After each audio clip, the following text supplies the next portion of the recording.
नमस्कार। Destiny star में आपका स्वागत है। मेरा नाम डॉक्टर पीयूष दुबे है। मैं एक वैदिक एस्ट्रोलॉजर और आयुर्वेदिक डॉक्टर। आज हम बात करेंगे शनि देव की। नॉर्मली हम लोग शनि देव के निगेटिव रिजल्ट ही सुनते हैं कि शनि देव हैं तो डिले देंगे, प्रॉब्लम देंगे, हार्डशिप देंगे। जितनी निगेटिव चीजें हम सुनते हैं कि शनि देव एक मैलेफिक है, ठीक है, एक पापी ग्रह है। आज हम उसकी पॉजिटिव साइड के बारे में बात करें कि शनि देव का कुंडली में अच्छा होना कितना जरूरी है। दूसरा, मैं बार बार रिपीट करता हूँ ना, अभी मैंने पहले राहु देव के ऊपर वीडियो बनाया था कि कोई भी प्लेनेट अच्छा या बुरा नहीं होता, सबके अपने अपने रोल हैं। वो अपने अपने तरीके से आपके चार्ट में जो है कार्य कर रहे हैं और आपके जीवन में उसका प्रभाव डालते हैं। तो हर प्लेनेट के अच्छे और बुरे दोनों साइड है, निगेटिव और पॉजिटिव, वो आपको समझना पड़ेगा। इसके अलावा मैंने बार बार कहा ना कि ज्योतिष सीखना है तो पुराण वेदों को पढ़िए। ज्योतिष को वेदांग कहा गया ना, तभी आप इन ग्रहों को अच्छे से समझ पाएंगे। अदरवाइज वही हाफ हार्टेड नॉलेज है कि राहु देव मेलेफिक है, सैटर्न मेलेफिक प्लेनेट है, ये है वो है। अब देखिए, शनिदेव कारक है स्टेबिलिटी, पेशेंस, निगेटिविटी, डिजीज के, कैरियर के, कर्मों के, हार्ड वर्क के, डिवोशन, हम्बलनेस के कारक, फियर, कंस्ट्रक्शन के कारक, रिस्पॉन्सिबिलिटी, मसल्स, पैरों के कारक, पान वायु इसके कारक, तो और डिले के कारक। अब नॉर्मली होता क्या है कि शनिदेव जिस भाव में बैठते हैं, जिस भाव के स्वामी हो, वहां पे बहुत ज्यादा एफर्ट करना पड़ता है, बहुत हार्ड वर्क करना पड़ता है और डिले भी बहुत देते हैं। ये एक नॉर्मल परसेप्शन है। शनि देव जिस भाव में बैठे हैं डिले देंगे। सेवंथ हाउस में बैठे हैं तो मैरिज में डिले करवाते हैं। लगन में बैठे हैं तो कहते हैं कि ऐसे इंसान का हर काम देरी से होता है। निगेटिविटी के कारक है, जिस हाउस में बैठे हैं वहां पे निगेटिविटी बहुत आती है। लगन में सैटर्न बैठे हो तो इंसान बहुत निगेटिव सोचता है। लगन में सैटर्न हो, फिफ्थ हाउस में सैटर्न हो, सैटर्न मून के साथ। देखिए, सैटर्न की बहुत सारे पॉजिटिव एस्पेक्ट भी है। कैरियर और कर्मों का कारक, स्टेबिलिटी और रिस्पॉन्सिबिलिटी का कारक, ये सारे पेशेंस के कारक, अपान वायु के कारक। तो यहां से आप देखेंगे कि सैटर्न का अच्छा होना भी जरूरी है, क्योंकि आपके ओवरऑल चार्ट का बेस है। अगर सैटर्न अच्छी पोजीशन में है तो आपकी लाइफ स्टेबल तरीके से बीतेगी। अब इसको समझते हैं कैसे। देखिए, मार्स प्रॉपर्टी का कारक है, लैंड, भूमि का। लेकिन कंस्ट्रक्शन का कारक सैटर्न, शनिदेव। भाई खाली जमीन से कोई मतलब नहीं ना, उस पर कुछ कंस्ट्रक्शन भी करना पड़ेगा। उसी तरीके से मार्स काल पुरुष के चार्ट का लगन लॉर्ड है, आपकी बॉडी को रिप्रेजेंट करता है। बट जीवन में स्थिरता या जीवन चलेगा कैसे, जीवन का निर्माण कैसे करेंगे, उसके कारक शनिदेव। शनिदेव उन सारी चीजों को रिप्रेजेंट करते हैं आपकी कुंडली में, जो आपके जीवन के निर्माण में सहायक। वरना जीते तो सभी हैं। अब आप देखिए, सैटर्न कालपुरुष के चार्ट में सेवेंथ हाउस में एग्जॉल्टेड होता है, लिब्रा में। और नॉर्मली हम क्या कहते हैं कि शनि सैटर्न अच्छा नहीं है रिलेशनशिप के लिए।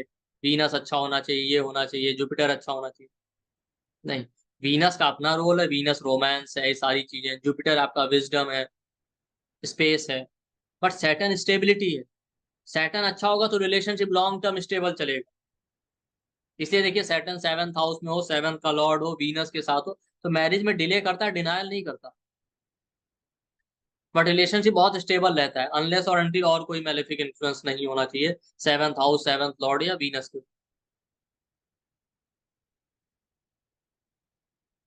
क्योंकि सेवंथ हाउस में सैटर्न एक्सॉल्टेड होता है, लिब्रा में। और कोई भी रिलेशन हो, पर्सनल रिलेशन हो, मैरिड लाइफ हो, पब्लिक रिलेशन हो, वहां बहुत पेशेंस चाहिए और हम्बल होना पड़ता है। जितने हम्बल होके चलेंगे उतना रिलेशनशिप अच्छा रहे। जितना पेशेंस होगा उतना लॉन्ग टर्म चलेगा आपका रिलेशनशिप। चैलेंजेस भले आते हैं।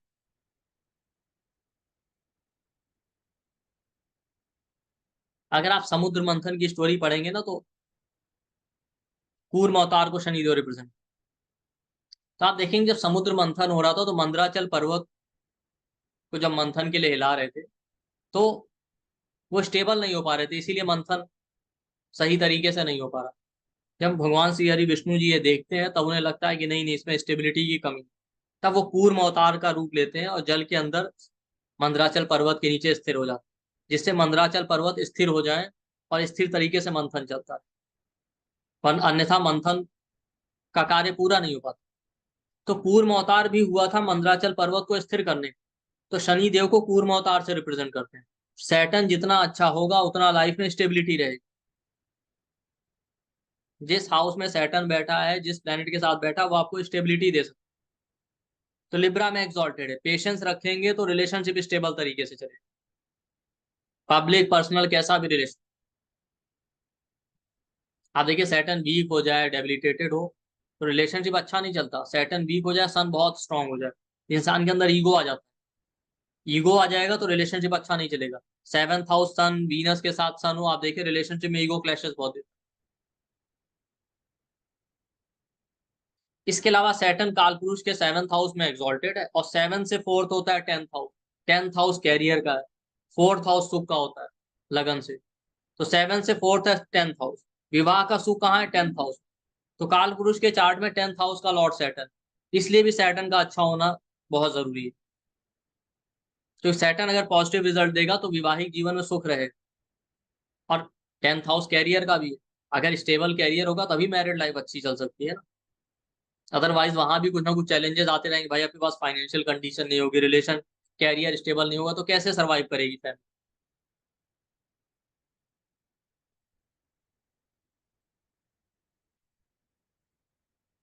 ये बहुत इंपॉर्टेंट है। इसके अलावा इन जनरल भी देखें, लगन से फोर्थ हाउस आपका सुख होता है, टेंथ हाउस कर्मों का होता है, टेंथ हाउस के लॉर्ड सेट। तो टेंथ हाउस फोर्थ से सेवंथ, सेवंथ हाउस क्या होता है? कंप्लीशन का। तो हर हाउस से फोर्थ हाउस उसका कंप्लीशन है। तो फोर्थ से सेवंथ हाउस कौन सा है? Tenth house. तो फोर्थ हाउस हुआ सुख। सुख तभी पूर्ण हो सकता है जब टेंथ हाउस आप कर्म करेंगे, बिना कर्मों के तो सुख नहीं भोग सकते ना। या फोर्थ हाउस प्रॉपर्टी है, गाड़ी है, सुख है, तभी मिलेगा जब आप काम करेंगे। बैठे बैठे तो मिल नहीं सकते। हाँ, आप ऑब्वियस सी बात है, आप बहुत पैसे वाली फैमिली में पैदा हुए हैं, ऐसा है तो वो एक अलग चीज है। पर फिर भी बिना कर्मों के तो सुख नहीं मिलने वाला। तो सैटर्न का अच्छा होना बहुत जरूरी है। इसलिए आप देखिए सैटर्न रेट्रोग्रेड हो, सैटर्न एट्थ हाउस में चला जाए, स्कॉर्पियो में चला जाए, बार बार कैरियर में ब्रेक लगता है, इंसान बहुत डिससेटिस्फाइड रहता है। सैटर्न केतु हो आपके चार्ट में तो भी बार बार कैरियर में ब्रेक दे। जबकि हम नॉर्मली क्या सोचते हैं कि नहीं नहीं, सैटर्न तो प्रॉब्लम ही क्रिएट करता है, इसलिए उसका वीक होना ही अच्छा है। बट सैटर्न खराब हो जाए तो कैरियर में ट्रबल दे रहा है।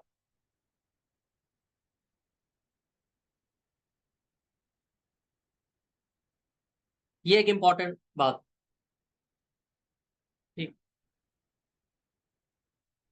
इसके अलावा आप देखिए हेल्थ के पॉइंट ऑफ व्यू से हम क्या कहते हैं, डिजीज का कारक है, बस बीमारियां देता है। लेकिन आपको पता है कि सैटर्न का भी अच्छा होना जरूरी है। सैटर्न पैरों का कारक है, मसल्स का। सैटर्न एफ्लिक्टेड हो, सैटर्न लगन में बैठ जाए, मर्ण कारक स्थान, सैटर्न रेट्रो हो जाए, मसल्स पेन, पैरों में पेन।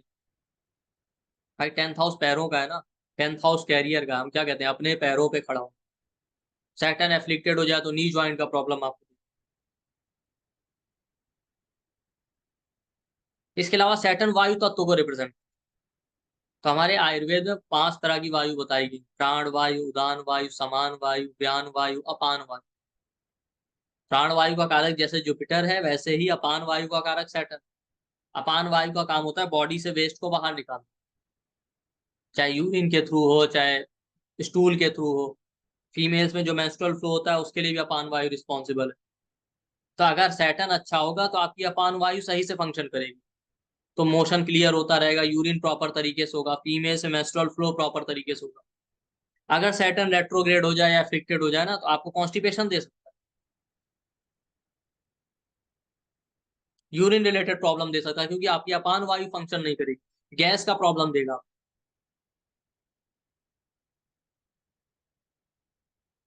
सैटर्न रेट्रो हो जाए फीमेल से पीसीओडी, मेंस्ट्रुअल फ्लो का प्रॉब्लम देता है, पेनफुल मेंसेस।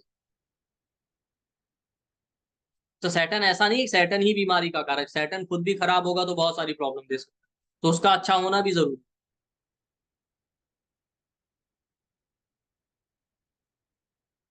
इसीलिए आप देखिए ना, हमारे यहाँ पहले क्या करते थे, फीमेल्स जो है पैरों में रिंग पहनती है ना, टोज में, जिसको अलग अलग जगह बहुत सारे नामों से जाना जाता है। वो क्यों पहनते थे? हमारे यहाँ ट्रेडिशन है कि मैरिज के बाद पहनना चाहिए, मैरिज के बाद से उसका कोई लॉजिक नहीं।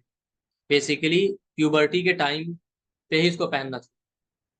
क्यों? क्योंकि जिससे पीसीओडी और मेंस्ट्रुअल फ्लो की प्रॉब्लम नहीं होगी। तो पहले मैरिज बहुत कम एज में हो जाता था, नॉर्मली 10-12 सालों में। तो इसलिए ट्रेडिशन बना दिया गया कि मैरिज के बाद पहन लेना चाहिए, क्योंकि उसके बाद ही पीसीओ, मेंस्ट्रुअल फ्लो, ये सारी चीजें स्टार्ट होती थी, या प्यूबर्टी का एज तब आता था, क्योंकि मैरिज जल्दी हो जाता था। तो एक नॉर्मल एक डिक्टम बना दिया। इसीलिए पहले पीसीओडी मेंस्ट्रुअल फ्लो का प्रॉब्लम नहीं होता था, और सिल्वर की रिंग होती। बट अभी हमने उसको क्या फॉलो कर लिया ब्लाइंडली, कि जब मैरिज होगा तभी पहनेंगे। मैरिज 30 साल में हो रही है, तो 30 साल तक तो ऑलरेडी बहुत सारी प्रॉब्लम हो जाती, तब पहनने का क्या फायदा। तो उसका लेना देना मैरिज से नहीं था, मेंस्ट्रुअल फ्लो, रिप्रोडक्टिव पार्ट की प्रॉब्लम से बचाने के लिए। क्यों? क्योंकि सिल्वर का कारक मून है, चंद्रमा। चंद्रमा ब्लड का कारक होता है। सैटर्न अपान वायु का कारक, इसीलिए पैरों में पहना। और आयुर्वेद में भी हमारे 108 वाइटल पॉइंट्स दिए गए, जिनको प्रेस करने से बहुत सारे हेल्थ प्रॉब्लम को आप ठीक कर सकते हैं। तो हमारे टोज में, हमारे पैरों की फिंगर्स में वो वाइटल पॉइंट होते हैं, तो उस रिंग के पहनने से कंटिन्यू वहां पे प्रेशर पड़ता है। तो आज भी अगर किसी को जो है PCOD, menstrual flow, hormonal imbalance का प्रॉब्लम है, तो सिल्वर रिंग पहनिए फीमेल्स, पैर के टोज में।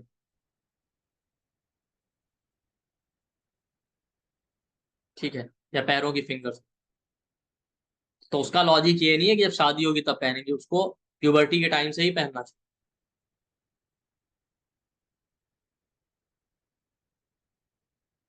तो ये सारे सैटर्न के पॉजिटिव साइड है। इसे सैटर्न का स्ट्रांग होना बहुत जरूरी है आपके चार्ट।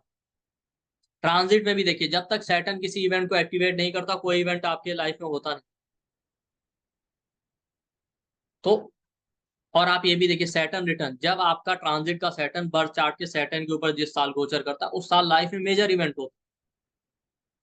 वो सैटर्न रिस्पॉन्सिबिलिटी का कारक है। उस ईयर देखिएगा, कोई ना कोई बड़ी रिस्पॉन्सिबिलिटी आपकी लाइफ में ऐड हो जाएगी। या तो आपकी मैरिज हो जाएगी, चाइल्ड बर्थ हो जाएगा, कैरियर में इवेंट हो जाएगा। क्योंकि मैरिज होना, चाइल्ड बर्थ होना, ये भी एक रिस्पॉन्सिबिलिटी है। तो लाइफ का मेजर इवेंट होता ही है सैटर्न की ट्रांजिट की वजह से, स्पेशली जब सैटर्न का ट्रांजिट बर्थ चार्ट के सैटर्न के ऊपर होगा। आप चेक कीजिएगा, जब भी ट्रांजिट के सैटर्न या आपके बर्थ चार्ट के सैटर्न के ऊपर गोचर किया होगा, ये 30 सालों में एक बार ही होता है। तो आपकी लाइफ में मेजर इवेंट होंगे, चाइल्ड बर्थ हुआ होगा, मैरिज हुई होगी, या और कोई बड़ा event। इन जनरल भी सैटर्न का ट्रांजिट हर 2.5 ईयर पे चेंज होता है। ठीक। अगर सैटर्न का ट्रांजिट नहीं होता ना, तो हम लाइफ में कभी रिस्पॉन्सिबल नहीं हो सकते थे, क्योंकि सैटर्न जिस हाउस में बैठ गया और जिस हाउस का लॉर्ड, वहां तो हम रिस्पॉन्सिबल होते हैं। वहां तो डर होता है कि इस काम को करना है। बट हर 2.5 ईयर पे सैटर्न अलग अलग भावों से गोचर करते हुए हमें रिस्पॉन्सिबिलिटी का एहसास कराता है, कि भाई अभी इनका ये काम भी जरूरी है। फिर 2.5 ईयर बाद नेक्स्ट साइन में जाता है, तब याद आता है ये भी काम जरूरी है। तो इस तरह से हमारे ओवरऑल लाइफ में कर्मों का साइकिल चलता रहता है। वरना हम बाकी लाइफ को तो इग्नोर कर देंगे, केवल वही फोकस करते हैं जहां सैटर्न बैठा। सैटर्न 7th हाउस में आता है, तो हमें रिस्पॉन्सिबिलिटी का फीलिंग आता है कि भाई मैरिज करना है, रिलेशनशिप पे ध्यान देना। 5th हाउस में आया, जुपिटर के ऊपर आया, तो हमें याद आता है कि चाइल्ड बर्थ भी करना है, ये भी लाइफ का इंपॉर्टेंट पार्ट। 10th हाउस में आया, तो हमें याद आता है कैरियर पे भी फोकस करना। वो हमें रिमाइंडर देते रहे।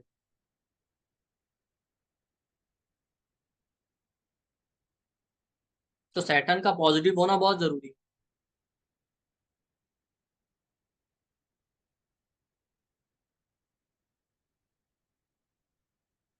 तो ओवरऑल आप देखिए, ट्रांजिट हो, आपके बर्थ चार्ट में हो, हर तरह से सैटर्न का रोल बहुत कम है, हेल्थ के पॉइंट ऑफ व्यू से।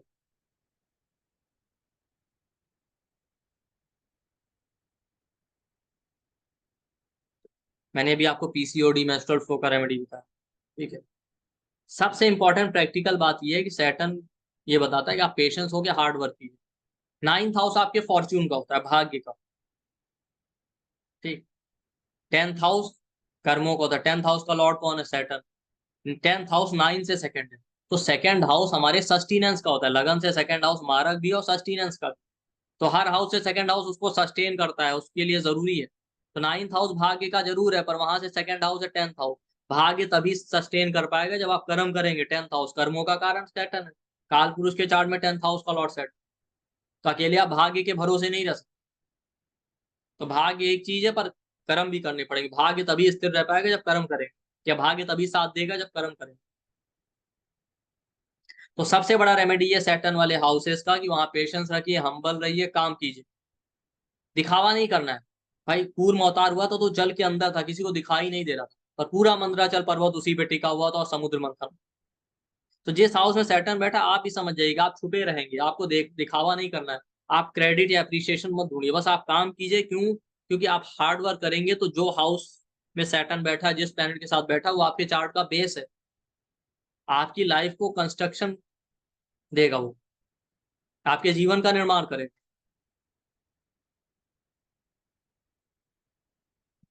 और यही प्रैक्टिकल रेमेडी, बिना कर्मों के आप सरवाइव नहीं कर सकते, केवल भाग्य के भरोसे नहीं रह सकते। इसी तरीके से मैंने कहा ना कि सैटर्न रेट्रो हो, पीसीओडी मेंस्ट्रुअल फ्लो के लिए बताया। अगर आपको कॉन्स्टिपेशन डाइजेशन का प्रॉब्लम आ रहा है तो अर्ली मॉर्निंग काऊ घी लीजिए। क्यों? सैटर्न ड्राइनेस पैदा करता है, ड्राइनेस की वजह से गैस, कॉन्स्टिपेशन का प्रॉब्लम, बॉडी में स्किन ड्राई हो रही। आप इतनी सारी क्रीम पे पैसा खर्च करते रहते हैं, उससे कुछ नहीं होता, क्योंकि डाइजेशन की वजह से स्किन में ड्राइनेस आता है बाल में। वो क्रीम से नहीं जाएगा, डाइजेशन सही कीजिए। तो इसका बेस्ट रेमेडी अर्ली मॉर्निंग काऊ घी खाइए। 1 स्पून काऊ घी अर्ली मॉर्निंग लीजिए, उसके बाद 45 मिनट तक कुछ नहीं खाना। सिप सिप करके आप गर्म पानी जरूर पी सकते। और आप देखिए, इवन सेवंथ हाउस में सैटर्न एक्सॉल्टेड होता है ना। उत्तर कालामृत में बताया गया कि सेवंथ हाउस को घी रिप्रेजेंट किया गया, कि घी का कारक सेवंथ हाउस। अब जो भी उनके लॉजिक हो, तो आप समझ सकते हैं वहां पे सैटर्न एक्सॉल्टेड और घी को जुपिटर रिप्रेजेंट करता है, तो सैटर्न का रेमेडी ये भी है। सैटर्न रेट्रो हो जाए, बहुत ज्यादा स्ट्रेस एंजाइटी देता है, या सैटर्न आपका एफिक्टेड हो। क्यों? क्योंकि ऐसा इंसान बहुत इंपेशेंट हो जाता है। सैटर्न रेट्रो हो, सैटर्न वीक हो जाए तो इंसान इंपेशेंट हो जाएगा, 24/7 काम करना, ये करना, स्ट्रेस एंजाइटी रहेगा, बहुत ज्यादा इंपेशेंस हो जाता है। आप देखिए, सैटर्न रेट्रो या सैटर्न वीक होना डिप्रेशन का कारण। हम ये समझते हैं कि नहीं, सैटर्न फिफ्थ हाउस में बैठे, फिफ्थ लॉर्ड को एफिक्टेड करे, लगन में बैठे, मून के साथ बैठे, तो डिप्रेशन देगा। बट सैटर्न खुद वीक हो जाए या रेट्रो हो जाए तो इंसान डिप्रेशन में चला जाता है, क्योंकि इंसान के अंदर पेशेंस नहीं होता, स्टेबिलिटी नहीं होती मेंटल। ओवर थिंकिंग, एंजाइटी बहुत होती काम को लेके, ये करना है वो करना है, बस सोच रहे हैं, कर नहीं पा रहे। तो ऐसे केसेस में भी आप अर्ली मॉर्निंग काऊ घी ले सकते हैं। सोने से पहले पैर की, फीट के सोल्स में, फोर हेड पे और हेड पे ऑयल मसाज करके सो। ये भी एक इंपॉर्टेंट रेमेडी है।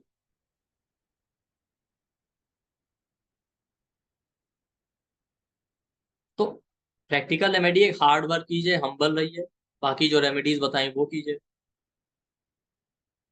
ठीक है, और आपको सैटर्न के पॉजिटिव रिजल्ट देखने को मिलेंगे। तो आई होप आपको ये वीडियो पसंद आया होगा। और हमारे डिस्क्रिप्शन बॉक्स में व्हाट्सएप ग्रुप का लिंक दिया है। आज रात से हमारी फ्री क्लासेस शुरू हो रही है, 3 डेज की, मारक और बाधक की। ये कम्प्लीटली फ्री है, जूम के थ्रू ऑर्गेनाइज की जाएंगी, तो प्लीज जिससे ज्वाइन करना है वो व्हाट्सएप ग्रुप ज्वाइन कर सकता है, और वहीं पे आपको क्लास का लिंक मिल जाएगा आज रात 9 बजे से। और ये 3 डेज के लिए कम्प्लीटली फ्री। थैंक यू, नमस्ते।